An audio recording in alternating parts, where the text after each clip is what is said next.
A paz, Senhor Jesus. Bom, hoje eu tomei um tapa na cara, para variar, porque a gente ora, a gente se coloca, né, à disposição de ouvir o que o Espírito Santo tem para dizer.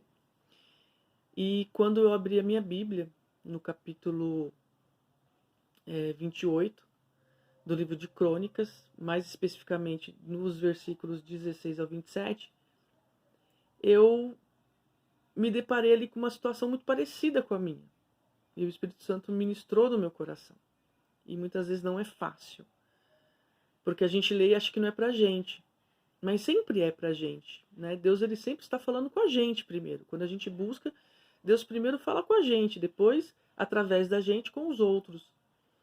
E aí eu vejo a história de um rei chamado Acás. E a gente sabe que para ser rei, obrigatoriamente, tinha que ser descendente, né? De um dos homens que pertenciam às tribos de Israel. Então ele era descendente de Israel, que todo mundo sabe que era Jacó, e que depois teve seu nome mudado e passou a ser Israel. Então Acás, que é rei de Israel, ele começou a pecar, ele começou a desobedecer, ele foi se afastando, ele foi se desviando do caminho do Senhor, ele começou a deixar de fazer aquilo que Deus queria que ele fizesse, ele já não buscava mais a presença de Deus durante a sua caminhada e durante o seu reinado, então ele queria governar com as suas próprias mãos, de acordo com as suas próprias convicções. E ele começou a influenciar aquelas pessoas a errarem também, porque um bom líder faz bons liderados, e um mau líder, consequentemente, faz maus liderados. E a casa ali, como um péssimo líder, um péssimo exemplo, um péssimo influenciador. Aliás, ele era um ótimo influenciador, só que ele influenciava para o mal, para o pecado. E o povo começou a se desviar. O povo começou a seguir o modelo, o padrão de comportamento daquele rei. Então nós temos que ter muito cuidado com o tipo de comportamento que nós temos, porque às vezes nós nem sabemos, mas nós estamos influenciando. Aqui não diz que Acás tinha o propósito de influenciar aquelas pessoas para o mal. Mas o fato é que o seu comportamento resultou numa grande catástrofe, né, para aquele povo de Israel. E aquele povo foi levando cativo, os inimigos de Deus começaram a se levantar, porque ali era uma questão territorial, as pessoas queriam conquistar as terras. O rei Acás começou a ser afrontado pelos inimigos, os seus inimigos principais, né, que eram os edomitas e os filisteus, entre outros povos, começaram a invadir e roubar aquelas terras que eles já haviam conquistado e que já era herança lá desde Josué. E quando Acás começou a perder as suas terras, começou a perder aquelas guerras, ele começou a se revoltar ainda mais com Deus. E aí na Bíblia está escrito, lá no versículo 22, que quanto mais os inimigos apertavam a Acás, quanto mais aquela situação piorava, quanto mais ele perdia, quanto mais o fruto do pecado aparecia, mais ele se rebelava contra Deus, mais ele transgredia, pior ele ficava. E nós somos assim, né? Deus não faz o que a gente quer, porque a gente não entende o pecado, a gente acha que está tudo lindo continuar pecando, a gente acha lindo fumar, beber, encher a cara, se prostituir, fazer coisas que realmente não agradam a Deus. E parece que quanto mais os nossos inimigos nos oprimem, mais a gente vai caçar assunto com o reino das trevas. E eu falo isso por experiência própria, porque eu não sou santa. Né? Eu não vou ficar aqui ministrando e fazendo papel de, ai, nossa, como ela é santa. Não, eu tenho os meus pecados também. Eu tenho as minhas fragilidades, eu tenho as minhas fraquezas. Não se trata de vício aparente, mas eu tenho as minhas coisas ocultas, né? Os meus pensamentos, os meus sentimentos. Então a gente tem que tratar, né? Porque pecado não é só aquilo que as pessoas podem ver. Muitas vezes os nossos pecados ninguém vê, só Deus. Então, Deus falou muito comigo porque Ele sabe onde eu tenho errado, onde eu tenho procurado fazer coisas que me afastam dele, né? De uma forma às vezes inconsciente, outras vezes até de uma forma consciente. Então aqui Acaz, pelo que relata a Bíblia, quanto mais o inimigo se levantava, porque ele dava brecha, porque ele pecava, o inimigo via brecha e vinha, atacava e tirava dele coisas preciosas que Deus já tinha dado. Roubava dele a herança que já tinha sido dada por Deus. E nós somos assim, nós negociamos o tempo todo as nossas heranças. Deus nos dá coisas, ele tem coisas preparadas para nós, mas quando nós pecamos e Deus recolhe a mão, né? O que nós fazemos? Nós vamos fazer como Acaz. E o que Acaz fez? Ele foi fazer aliança com o rei da Síria. Só que o rei da Síria não queria negócio com ele. Mas o que ele faz para convencer o rei da Síria a ter negócio com ele, a fazer aliança, a ajudá-lo? Ele vai e desfaz das coisas sagradas. Ele tira coisas do templo, ele tira coisas da igreja. E quantas vezes nós vemos isso?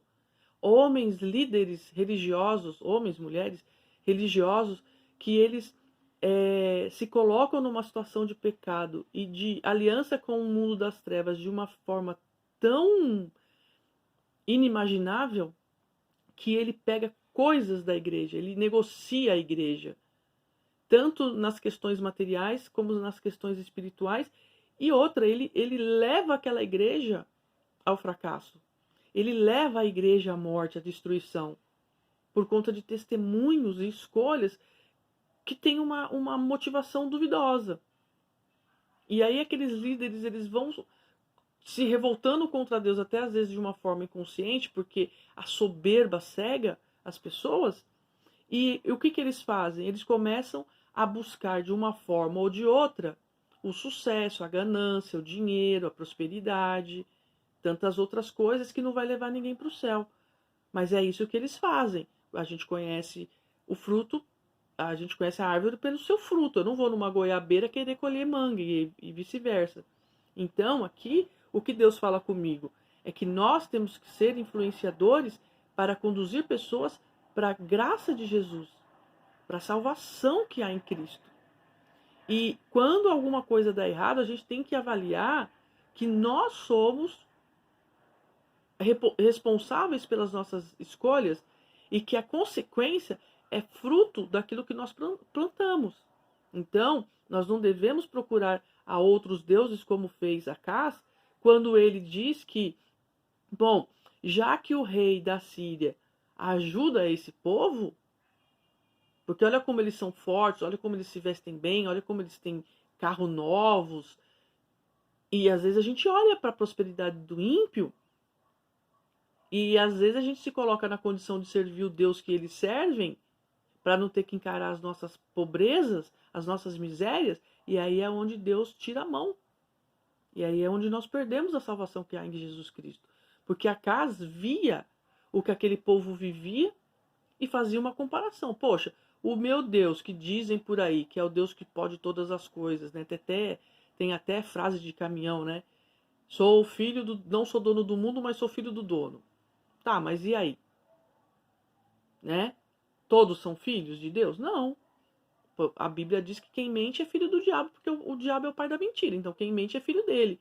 Então assim, Acaz, ele faz uma decisão muito complicada, porque ele compromete a igreja de Cristo ali naquele momento, o povo de Deus. E muitas vezes as nossas escolhas acontecem por causa disso. Inclusive o texto diz que aquela situação se deu por conta de Acaz. Aqui nesse texto fala que Deus, no versículo 19, porque o Senhor humilhou a Judá por causa de Acaz, o rei de Israel. Então você vê, o cara era rei de Israel, mas quem foi humilhado? Judá. Às vezes você é líder de um departamento e a igreja inteira paga. Nós já vimos isso lá no capítulo 7 do livro de Josué, quando Acã, ele peca, ele traz coisas não sagradas para dentro da congregação e Deus esculacha geral. E quando eles sobem para a guerra contra Ai, eles perdem. Por conta de um homem. Às vezes você peca e o pecado traz condenação para toda a sua casa, para sua família, no seu trabalho, na sua igreja. Então nós temos que tomar muito cuidado. E essa é a ministração dessa palavra para mim. Por nossa causa, muitas pessoas podem estar sofrendo. Por nossas escolhas, pelo nosso comportamento, por causa das nossas motivações erradas, muitas pessoas estão perecendo. Deus está humilhando pessoas por causa do comportamento de uma única pessoa. Então, se nós estamos sendo afrontados, é melhor a gente dobrar o nosso joelho e orar e pedir discernimento a Deus. E não fazer como o Acás fez. Então, que essa palavra vocês possam ler, livro de 2 Crônicas, capítulo 28, dos versículos 16 ao 27. E eu tenho certeza que Deus vai revelar muitas coisas ocultas em nós, individualmente em cada um de nós. Né? Que Deus ele possa realmente trazer luz para os nossos pecados, para que nós possamos ter ainda a oportunidade de entender o nosso comportamento, as nossas motivações e escolhas e nos debruçar diante daquele que pode fazer todas as coisas, que é Jesus Cristo, que já nos comprou na cruz do Calvário. E de fato nós precisamos ter esse arrependimento, porque nós temos que entender aonde está a raiz, né? Aonde está a raiz do nosso pecado e exterminar essa árvore de pecado de uma vez por todas. Que Deus nos abençoe.